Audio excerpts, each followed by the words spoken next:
Turtleboy claims Kate Peter charged again.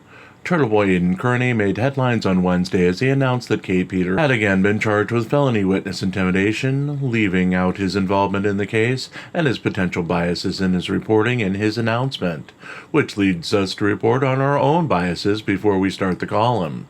Really Cool News began as a daily update on Kate Peter's masshole troll mafia Chili de Castro forum. At one point we were approached about becoming part of Kate's group, but turned down the opportunity to remain independent, since we had an existing website that we were focusing on. We haven't directly spoken to our recollection to Kate in over a year, but claims of bias could be made as we got our start in her forums, and we've spoken in the past on various issues. See Potential Bias Declared. Please judge the story and my reporting on that bias as you read through it. On Thursday, Aidan Turtleboy Kearney ran a Twitter post that Kate Peter was charged in Dedham, Massachusetts District Court with 2 more counts of felony witness intimidation. Kearney's wording of his tweet implied that the action was a new arrest and that things were happening in the case.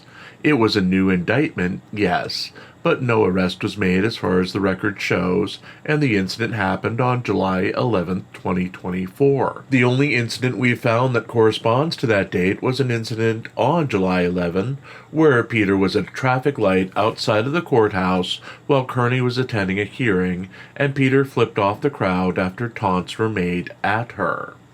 Neither Kearney or ex-girlfriend Lauren Murray, who have protective orders against her, were seen in the crowd, and at the time, Kearney's restraining order was believed to be 30 feet, which would make it nearly impossible to violate Kearney's restraining order due to proximity issues.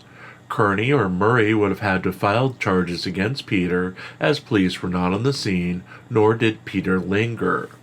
Later in the summer, Kearney would attempt to file charges against Peter for simply standing near a police officer while Kearney walked up to the officer at a protest outside of Karen Reed's second-to-last hearing in her murder trial.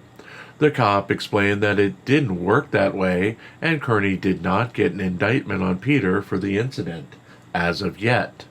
Kearney's claims that multiple courts are considering revoking Peter's bail or bond seem to be just that at this time, as there's no reflection of any of this when you look up her cases in Massachusetts court system website. As an award-winning journalist, Kearney reported the news. His own past history with Peter was left out, along with the fact that he was the reporting figure and directly involved in the indictment. Peter is set to be arraigned for the new charges on October 1st, 2024.